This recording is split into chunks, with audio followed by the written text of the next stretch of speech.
And welcome back to the Hot Lap. We are talking Fernando Alonso and that penalty he got in Australia for a potentially dangerous driving. Yeah, we obviously will be talking about it. We'll be talking about whether he's guilty or not, or at least we believe he's guilty or not of the dangerous driving. Obviously, the stewards most certainly thought it. And this is from motorsport.com here. And he's penalised for that potentially dangerous driving in the F1 Australian Grand Prix. Potentially dangerous driving. They don't go outright and say dangerous driving. And interestingly, George Russell, who many see as the victim here, he didn't outright say it was most certainly a brake test and dangerous driving. He kind of backed off a bit by that. But yeah, so potentially dangerous driving during Formula One's Australian Grand Prix, but he's escaped the blame for deliberately trying to make George Russell crash. So the Mercedes racer Russell, last lap, Carlos Sainz wins. George Russell crashes out. Sound familiar? Yeah, Singapore. Wiped out from... actually, when you actually think about it, every time George Russell crashes, and either the first lap it was Silverstone, or last lap Singapore, or this one, Carlos Sainz wins. So, Russell wiped out from 7th place, 2 laps pretty much from the checkered flag in Melbourne. Well, yes, he lost the rear axle through turn 6 to skate over the gravel and hit the turn 7 wall before bouncing back into the middle of the circuit. It looked quite scary stuff. And in terms of the actual impact, the result looked a lot worse than the impact itself. Not that I want to trivialise it at all, but it basically gave Carlos Sainz... he was going to win anyway, but yeah, gave it kind of like an easy finish. So Mercedes, though, they believed Alonso lifted off the accelerator, brake, and downshifted a gear differently compared to his previous laps. Now, this allowed Russell to close quicker than expected, possibly causing him to lose control in the wake of the Aston Martin. I mean, here is the footage here of George Russell and Fernando Alonso. As you can see, yeah, gone. This is George Russell then. As they're coming round, in a couple of corners, he's just poor guy's going to absolutely lose it. Going into, I believe this is, I think, turn number 6 now. Going into it, lose it. I mean, it is really, yeah, and then he ends up in the middle of the track, and then we hear the red flag, which is it's not nice to hear. He's obviously very panicked about it because he knows he's exposed in the middle of the track. But he does catch. I mean, to be fair, he does catch Alonso fairly quickly. This is Alonso. I mean, at the moment they're probably just about now on full throttle, I'd imagine, coming up to turn 7, which is a much faster corner. And look, I mean, the closing speed is a lot more than you'd probably expect if you'd been on board throughout the rest of that corner.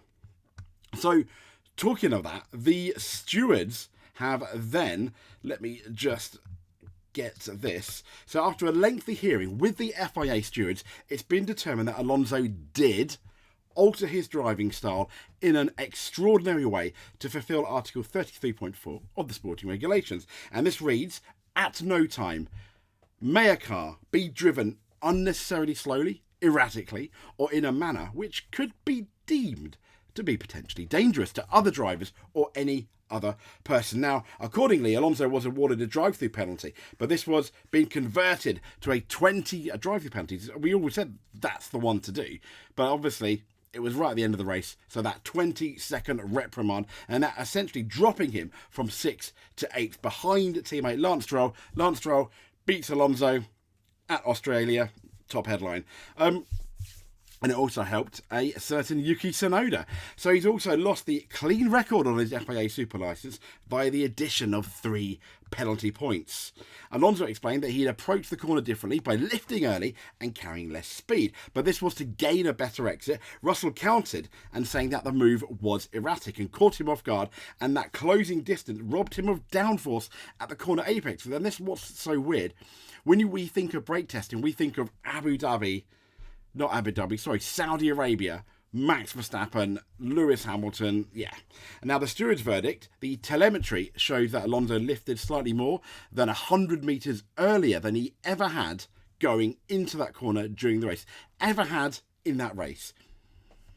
That's how I read it. He also braked very slightly at the point that he did not usually brake, although the amount of brake was so slight that it was not the main reason for his car slowing.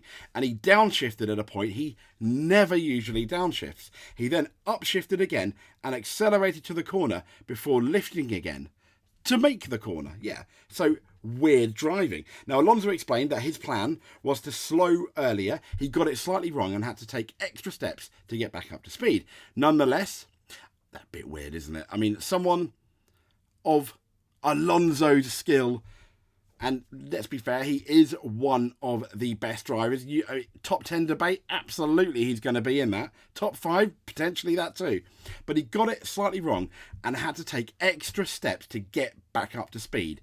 So you're telling me a 2-time world champion, a champion that everyone says is one of the best drivers on the grid, got it slightly wrong there, despite, we all make mistakes, and had to take extra steps to get up to speed. Okay, but nonetheless, this manoeuvre created a considerable and unusual closing speed between the cars. Now, however, the stewards could not definitely conclude, and this is I completely understand, whether Alonso's manoeuvre was intended to cause Russell's wipeout. I don't think it was. I don't think anyone is suggesting it was, but nothing that the 2-time F1 champ should not be responsible for the dirty air that caused the shunt. Shouldn't be. But the conclusion said specifically, in this case, the stewards have not considered the consequences of the crash, which is important. That's what we're always told. Sometimes I doubt that, though, if I'm really, really honest. I mean, the stewarding have been so inconsistent. And further, the stewards considered that they do not have sufficient information to determine whether Alonso's manoeuvre was intended to cause Russell problems, or whether as he stated to the stewards, that he simply was trying to get a better exit. Now, should Alonso have the right to try a different approach to the corner? Yes. Should Alonso be responsible for dirty air that ultimately caused the incident? No.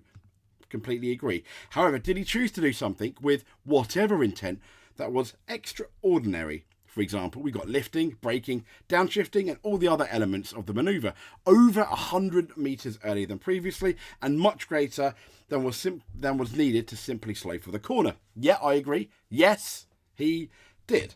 Absolutely. So by his own account of the incident, Alonso, he's pretty much admitted that. And in the opinion of the stewards, by doing these things, he drove in a manner that was at least potentially dangerous, given the high-speed nature of that point at the track. So I don't think they're suggesting that he brake-checked George Russell, just that he was erratic enough for something to happen. And it did. You could argue, was it George Russell's lack of talent keeping it on the road? Who knows? But it was a result, Alonso was at least part in blame for George Russell going off, and the closing speed, etc. Alonso on the telemetry was driving erratically, and here, for example, is that telemetry. Alonso lap 56 versus 57 telemetry with brake and throttle trace. Telemetry shows he braked twice on lap 57 there. And as you can see, we've got the proof there. 57 brakes approximately 50 metres early before going off the brakes and off again. There's your proof there between those two laps. I mean, I don't think anyone's in doubt about that telemetry, but Fernando Alonso, interestingly, has come out and he said he believes his defence against George Russell was what any racing driver would do in the closing stages of the Australian Grand Prix. Now, the Aston Martin driver was given, as we know, a post-race grid penalty, a post-race drive-through, so 20 seconds for potentially dangerous driving, after telemetry found him to have slowed before turn 6 on the penultimate lap with Russell in his wake behind him. No contact was made. The Stewards Verdict explained that Russell told them of his beliefs Alonso's move was erratic. The stewards agreed. Alonso said in the closing laps, George caught me quickly. I knew that he was coming, that he was in DRS range for 5 or 6 laps, so I was just doing qualifying laps to stay ahead, Alonso said after the race. Kind of almost very Brazil 2023 initially, when you look at the battle that Alonso had with him and Sergio Perez, and that was amazing, wasn't it? That was one of the best battles of the year. So he said, Alonso said, I wanted to maximise the exit speed from turn 6 to defend against him. That's what any racing driver would do. And I didn't feel it was dangerous. He went on to say, saying it's disappointing to get a penalty from the stewards for what was hard but fair racing. Still, I'm glad George is okay. Oh, that's nice. It was not nice to see him in the middle of the track. This wasn't the best weekend for us in terms of pace, but our pace was very well executed, good strategy. And he said, I think we probably scored more points today than our race permitted. Now, expanding further, he wrote on Twitter /X, which, and this is what I thought was intriguing. Double points for the team and a better race pace than the rest of the weekend allowed us to cross the line in 6th and 7th place. A bit surprised by a penalty at the end of the race, he said, regarding how we should approach the corners, of how we should drive the cars. At no point do we want to do anything wrong at these speeds. Completely agree. He went on to say, saying, I believe that without the gravel on that corner, or on any other corner in the world, we will never be even investigated. In F1, with over 20 years of experience, with epic duels, and he talks about Imola 05 and 06, that's against Schumacher, Brazil last year, which we just spoken about, changing racing lines, sacrificing entry speed to have good exits from corners is part of the art of motorsport. Yes, it is. Obviously, I think there's a caveat when the car's that much behind you, you've got to think maybe a bit more. He went on to say, saying, we never drive at 100% every lap, and every corner we save fuel, tyres, brakes, so being responsible for not making every lap the same is a bit surprising. The issue is, that lap was so not the same from the telemetry as every other lap that Alonso did, and I think that was the issue there. And Alonso, in the meeting, even admitted to making that mistake, which I personally think, okay, you've got to take it as face value, but it's a bit weird. I mean, George Russell's behind you, you haven't made a mistake before, anything like that, and then you do it then, when you're under the most pressure. But you could argue, getting under pressure, you might likely make a mistake. Anyway, so being responsible for not making every lap the same is a bit surprising. We have to accept it and think about Japan to have more pace and fight for positions and further up the field. Thank you, team. Yeah, so the art of motorsport. Interesting. I mean, it is interesting, isn't it? I mean, here's again a gif of the telemetry there where he brakes. I mean, you can clearly see him braking twice when you look at the telemetry. When you look at the brake part here in the circle, yeah, he's braking twice. George Russell catches him very quickly, then goes off, and then has a fairly nasty accident, which is absolutely regrettable. What's interesting, though, and obviously I don't think that's a proper brake check. If you want to see a proper brake check, let's see that we'll talk about that in a minute. I thought this was interesting with David Coulthard. This is David Coulthard catching Fernando Alonso. Oh, that's very loud. I do apologise. Oh my gosh, this is David Coulthard catching Fernando Alonso at the Nürburgring. Okay. Let's turn that down a bit. Okay, so at some point he catches him at the chicane, and Alonso brakes way earlier than even David Coulthard thinks. Coulthard even suggested that this was a brake. Here we go. Now, so quickly. I mean, look at that closing speed, and Coulthard essentially had to. That, I think, was potentially a brake check, suggesting that Fernando Alonso does indeed have some kind of form for that. This is Lewis Hamilton versus Fernando Alonso, which I thought was a brake check personally, and I mean, this is the result here. There's Alonso. He said he was braking for the DRS lane, fair enough, but Hamilton right behind him. Yeah, way before the corner. I don't think that was investigated in the end, but so I mean, it is clear that he does have form, doesn't he? He does have form. There's one more instance as well in relation to the brake checking, which I wanted to try and show you guys. But let's see if I can show you if it's there at all. So please bear with me. Let me see, YouTube.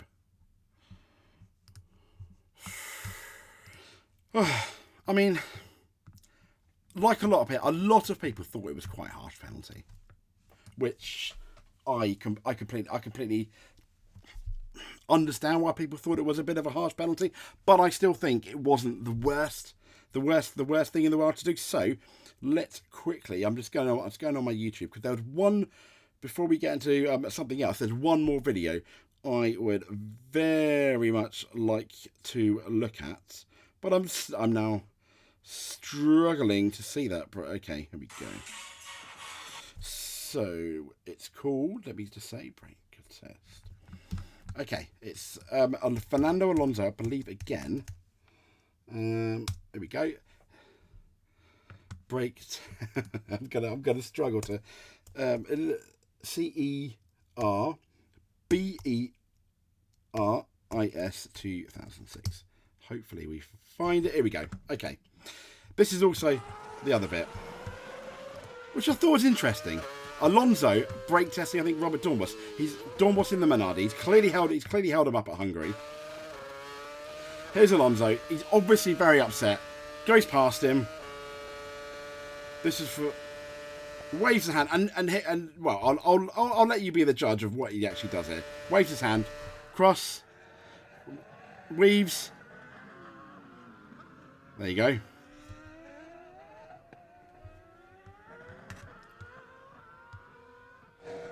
Not very nice. Yeah. I mean, so this guy potentially does. I'm not trying to throw the mud. I'm just trying to open up the debate, because I saw a lot of people having a go at George Russell for this, calling him a whiner and stuff. Which, okay, fair enough. We're all. I mean, he's clearly breaking. We are all entitled to our opinions. But I just wanted to open that debate a bit more. As you see, when he goes out, he weaves right in front of the guy. I mean, that's obviously a lot more dangerous, I think, than the George Russell thing. Than the George Russell thing, which, though, once again, the telemetry proved, and Alonso held his hand up as well, that there are issues. But Alonso is one of the feisty guys, one of the more feisty guys in the paddock. And here's this fairly interesting incident. I don't know if you remember, Fernando Alonso, Lewis Hamilton, both of the McLaren team in 2007 in Hungary. To let Alonso through in the final part of qualifying. However, he failed to let Fernando pass, despite requests from the team and the obvious anger of his teammate. So it's safe to say Hamilton definitely started it. But here we come on the pits. That's Damon Hill talking now. There's a psychological factor as well as Alonso coming in. Can also mean Look at the time. 2 minutes left. Down the marker. He wants to be in front of his roughly. Team. Pole position here is putting you in a dominant position. And he just waits. I don't know what the rules and doesn't leave. Their tactics and fuel loads and stuff, whether or not he gets. Okay, and they're going to lift the thing up. Well, at the moment, Alonso having to wait again for the optimum moment to go out onto the racetrack. But he's and there we go. The harder tyres on. There's Lewis Hamilton queuing up behind him, and have they raised the and he just waits to let Alonso out. Yep, they want him out of there. No, Alonso's not getting on with it. Only a minute and 40 to go. Is he blocking Hamilton here? Is that a bit of a tactic within the team? And at this point, there's no way Lewis Hamilton can come out his outlap and essentially try and get pole position. Alonso did and got a pole position. No, this is not a brake check. I understand that Alonso is really, really cross. Probably not the best way to go. It's probably not the best way to go about it, though, is it? Really? A bit of a headache. I think it might well be. That's really up to you now, chum. Yeah, James, that was a little bit naughty, I think. But we'll see. He's got time to get round. Was furious. And there's Ron Dennis. With Alonso's physiotherapist, Fabrizio Botta.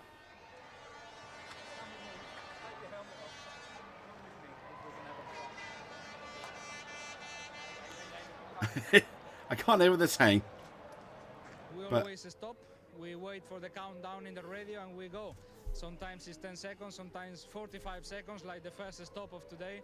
Sometimes 10 or 15, like the second. But I think the calculation was wrong because my teammate didn't complete the lap, and I crossed the line with 2 or 3 seconds. So it was really, really tight. And you know, these things unfortunately happened today to us. The session had finished. Wow. The matter was far from resolved.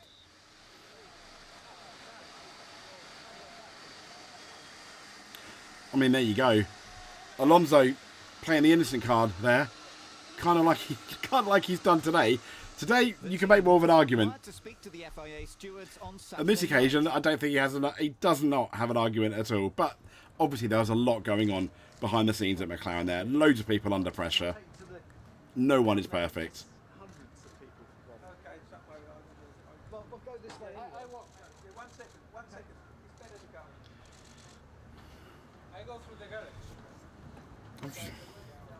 There we go, he's going. So, After much deliberation, Alonso was stripped of his pole position and relegated to 6th, and the team would score no constructors' points for this race.